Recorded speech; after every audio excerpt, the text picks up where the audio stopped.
when night shift nurse Rebecca Martinez discovered a hidden room behind a false wall in the abandoned maternity ward. What she found inside made her blood run cold. Baby clothes with hospital tags still attached, dated 6 months ago, belonging to pregnant patient Sarah Chen, who had vanished without a trace. Welcome to Hidden Legends. Before we begin this chilling story of medical conspiracy and one nurse's terrifying discovery, tell me in the comments where you're watching from today. And if you believe stories like this need to be heard, hit that subscribe button and help us make sure they are.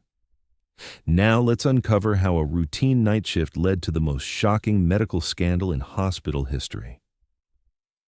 The fluorescent lights flickered ominously as Rebecca Martinez pushed her supply cart through the abandoned east wing of Riverside General Hospital. It was 2:30 a.m. on February 14th, 2024, and the silence in the deserted corridors felt suffocating. The maternity ward had been closed for 6 months due to budget constraints, but tonight Rebecca had been sent to retrieve old medical records for an insurance audit. As she approached room 318, something caught her eye, a thin strip of light seeping from under what should have been an empty locked door. Rebecca's 15 years as a night shift nurse had taught her to trust her instincts, and right now, every instinct screamed danger. She pushed open the door, her flashlight cutting through the darkness. The room appeared empty, stripped of all medical equipment months ago. But as she swept the beam across the far wall, something was wrong. The wall looked different, newer somehow, with a barely visible seam running vertically along what should have been solid drywall. Rebecca approached the wall, running her fingers along the seam. With a gentle push, a section of the wall swung inward like a hidden door, revealing a small room beyond. What she saw inside made her gasp in horror. The secret room contained a hospital bassinet still in its protective wrapping, stacks of newborn diapers, unopened formula bottles, and tiny baby clothes with hospital inventory tags still attached. But it was the patient bracelet taped to the bassinet that made Rebecca's blood freeze. Baby Chen, D.O.B., August 15, 2023. Mother, Sarah Chen. Rebecca staggered backward, her heart pounding. Sarah Chen, she remembered that name. The pregnant woman who had vanished from this very hospital 6 months ago, disappearing without a trace during the night shift. The case that had consumed local media for weeks before, mysteriously vanishing from all coverage. In the bottom drawer of a cabinet, Rebecca found a leather journal marked property of Dr. Marcus Webb. Her hands trembling, she opened it to the first entry dated August 14, 2023. Patient SC presents unique opportunity for Protocol 7. Husband's overseas business makes family ideal. Insurance substantial. Board approval obtained. Procedure tomorrow night during skeleton crew. Rebecca's vision blurred as she read entry after entry, detailing a horrifying conspiracy. Sarah Chen hadn't vanished. She had given birth to a healthy baby girl who was then stolen and sold through an international trafficking network while Sarah was told her baby had died. But the journal revealed something even more terrifying. Sarah wasn't the only victim. Over 30 women had suffered the same fate over 3 years, their babies stolen, their minds shattered by lies about pregnancy loss. At the back of the journal, Rebecca found a hand-drawn map with areas circled and marked Extended Recovery, Sub-Level 3, Access through Morgue Elevator. Despite every survival instinct telling her to run, Rebecca found herself at the morgue elevator 20 minutes later. Behind a loose panel, she discovered a hidden third button labeled SL3. The elevator descended into darkness, opening to reveal a sterile white corridor that looked nothing like the rest of the hospital. Modern LED lights, the hum of ventilation systems, and numbered doors with no patient information. Behind door 7, she heard soft crying. Rebecca knocked gently. "Is someone there?"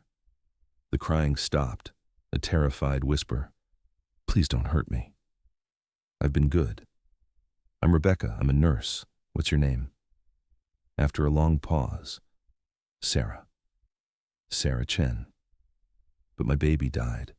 They said there were complications." Rebecca pressed her face against the door, tears streaming down her cheeks. "Sarah, your baby didn't die. I found evidence. Your daughter is alive. Now, let me tell you how this nightmare began 6 months earlier. August 14th, 2023. Sarah Chen, 8 months pregnant with her first child, was admitted to Riverside General for routine monitoring of high blood pressure. Her husband David was in Singapore on business, and Sarah felt alone and scared as evening approached. Dr. Marcus Webb, head of obstetrics, reviewed her chart with unusual interest. Sarah fit the perfect profile: foreign-born husband with international business, no local family, substantial insurance coverage. She had been selected for Protocol 7. "Mrs. Chen," Dr. Webb said with his practiced bedside manner, "your blood pressure is concerning. We may need to deliver your baby tonight for both your safety." Sarah's eyes widened with fear. "But David isn't here. Can we wait until tomorrow? He's flying back tonight." "I'm afraid we can't risk it," Dr. Webb replied smoothly. "Don't worry, everything will be fine." That evening, as the skeleton night crew took over, Sarah was moved to room 318 in the East Wing, the room that would later be abandoned. Dr. Patricia Vance, head of medical records, personally oversaw the transfer to ensure no electronic trail remained. During what Sarah believed was pre-delivery preparation, she was administered a powerful sedative cocktail that would keep her unconscious for hours. Dr. Webb delivered a healthy 7-pound baby girl at 11:47 p.m., the exact time security cameras showed Sarah leaving the hospital, footage that was actually Dr. Webb in scrubs wheeling an empty gurney to create a false trail. While Sarah remained unconscious, her newborn daughter was documented as Baby Chen and prepared for immediate transfer to the trafficking network. By dawn, the child was on a private jet to Eastern Europe, sold to a wealthy family for $200,000. When Sarah awoke 2 days later, she was no longer in room 318. She had been moved to the secret facility on sub-level 3, constructed over the previous year using hospital renovation funds that were diverted through shell companies. Dr. Webb entered her underground room with a grave expression. "Mrs. Chen, I'm so sorry. There were complications during delivery. Your baby was born with severe defects incompatible with life. We did everything we could." Sarah's anguished screams echoed through the hidden facility as Webb showed her falsified medical records and a death certificate for Baby Chen. The psychological trauma was so severe that Sarah suffered a complete breakdown, making her easy to manipulate and control. "You're very sick, Mrs. Chen," Webb explained during her vulnerable state. "The pregnancy complications have left you with a severe infection. You need to remain here for treatment, or you could die." Meanwhile, above ground, David Chen returned from Singapore to discover his wife had checked herself out against medical advice. Hospital security showed him doctored footage of someone in a wheelchair leaving through a side exit, face obscured by blankets. The police investigation was brief and superficial. David's desperate pleas were dismissed as those of a distraught husband in denial about his wife's mental state. Detective Morrison, who would later reopen the case, was told by his superiors that the matter was medically complex and outside police jurisdiction. For 6 months, Sarah lived in the underground facility, believing she was receiving life-saving treatment for a fictional infection. Dr. Webb visited weekly, maintaining the elaborate lie while systematically erasing her identity from all hospital records. Sarah wasn't alone in her underground prison. Room by room, Dr. Webb had collected other victims: Maria Rodriguez, whose twins had been sold to different families; Jennifer Walsh, who believed her son had died of a genetic defect; Amanda Liu, who had been told her daughter was stillborn.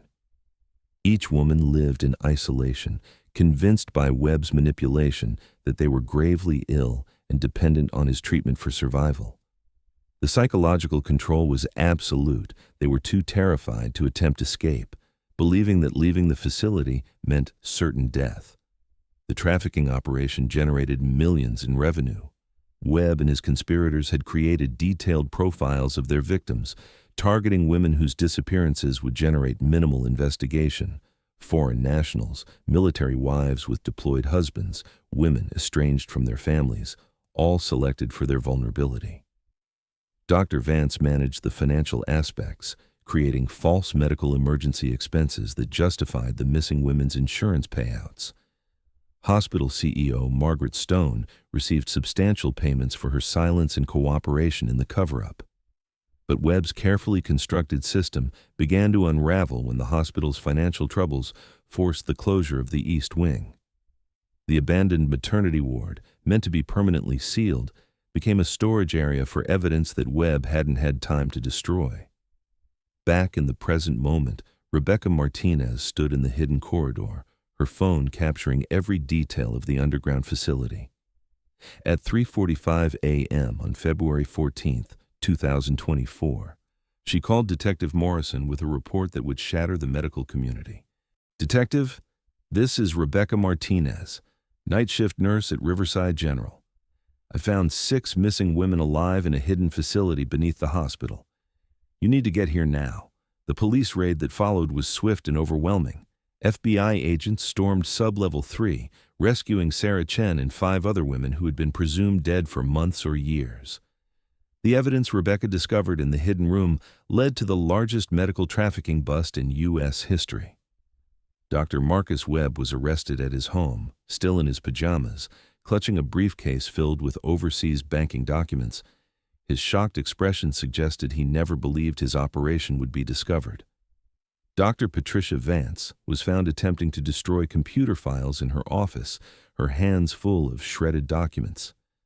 Hospital CEO Margaret Stone was taken into custody at her country club, her morning tennis game interrupted by federal agents with handcuffs. Sarah Chen was reunited with her husband David in an emotional scene that brought hardened FBI agents to tears. "I knew you were alive," David whispered as he held his wife for the first time in 6 months. "I never stopped looking." The investigation revealed that 32 babies had been stolen and sold through the international network. Recovery operations were launched in 7 countries, resulting in the rescue of 19 children who were returned to their birth families. Sarah and David's daughter, Emma, was located in Prague and returned to them 3 months later. The reunion was captured by international media, highlighting the scope of the trafficking operation and the courage of the nurse who exposed it. Rebecca Martinez was celebrated as a hero, but she struggled with survivor's guilt. "I walked past that abandoned wing hundreds of times," she told congressional investigators.